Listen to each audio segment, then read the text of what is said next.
एक दिन की बात है, देवर्षि नारद ने सोचा कि भगवान से तो मैं एक बात का बदला जरूर लूंगा। अरे एक बार हमने इनसे कहा, प्रभु आप हमको सुंदर रूप दे दीजिए, विवाह करना है। आपन रूप देहु प्रभु मोही।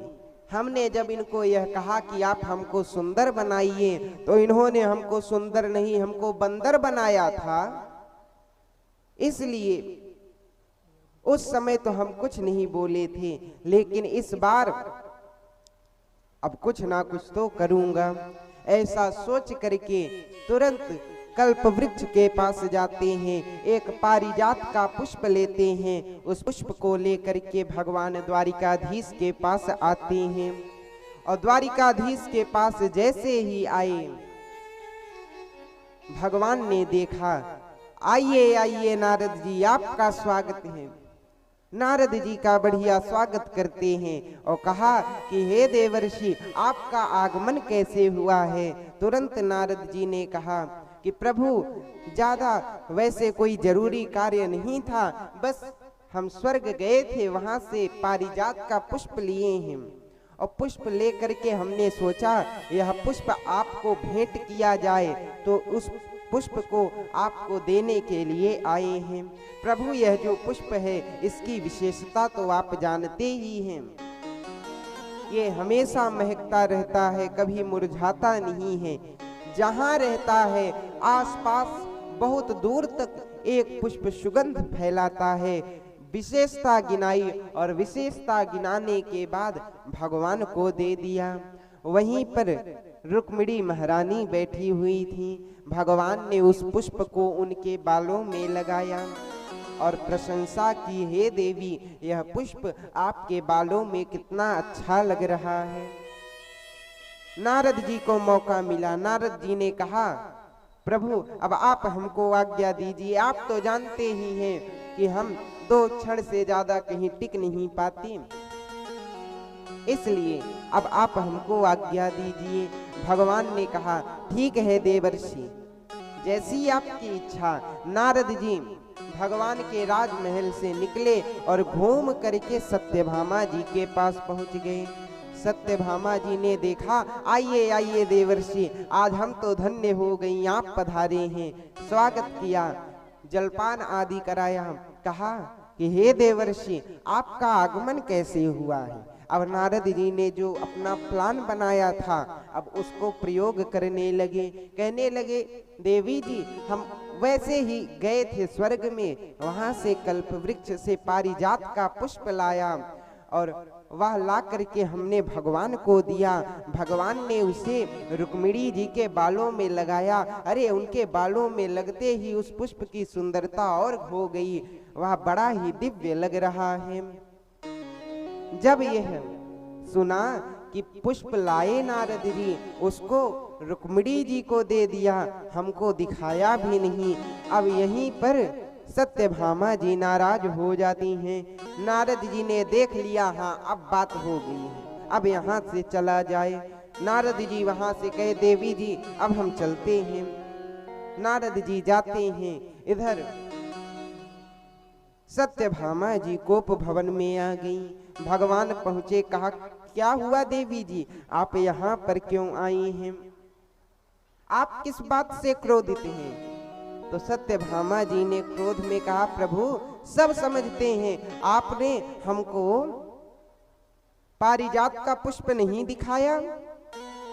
अरे वो तो नारद जी आ गए, उनकी बड़ी कृपा हुई, कम से कम हमको पता तो चला, अन्यथा हमको आप बताते भी नहीं कि आपको नारद जी ने पुष्प दिया है। आपने उसको दीदी जी के बालों में लगा दिया, आपने हमको दिखाने का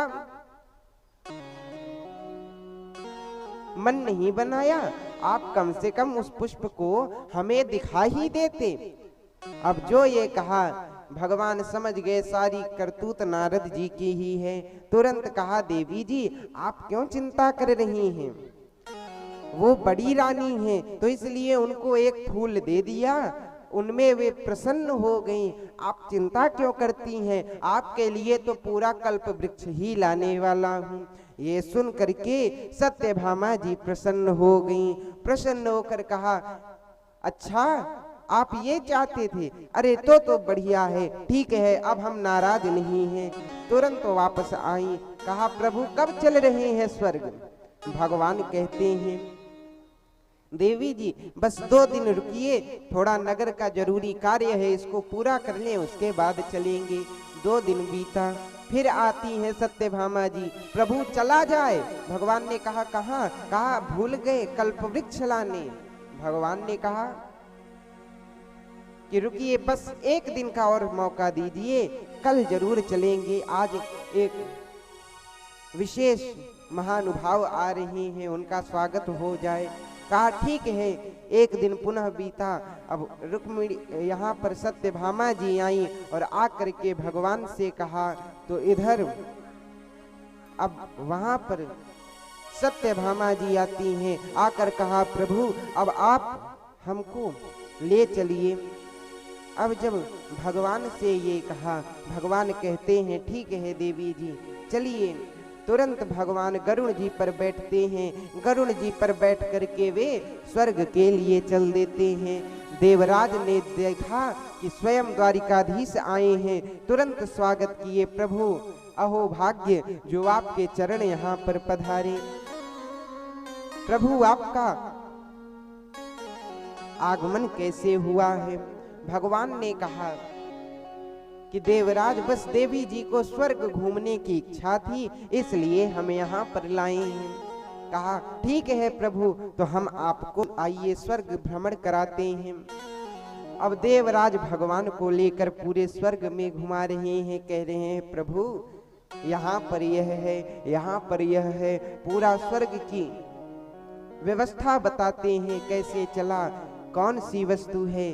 और जो कल्प वृक्ष के पास पहुंचे, सत्यभामा जी ने कहा प्रभु बात शुरू करिए। भगवान ने कहा रुकिए रुकिए देवी, मौका आने दीजिए। जो ये कहा कही ठीक है।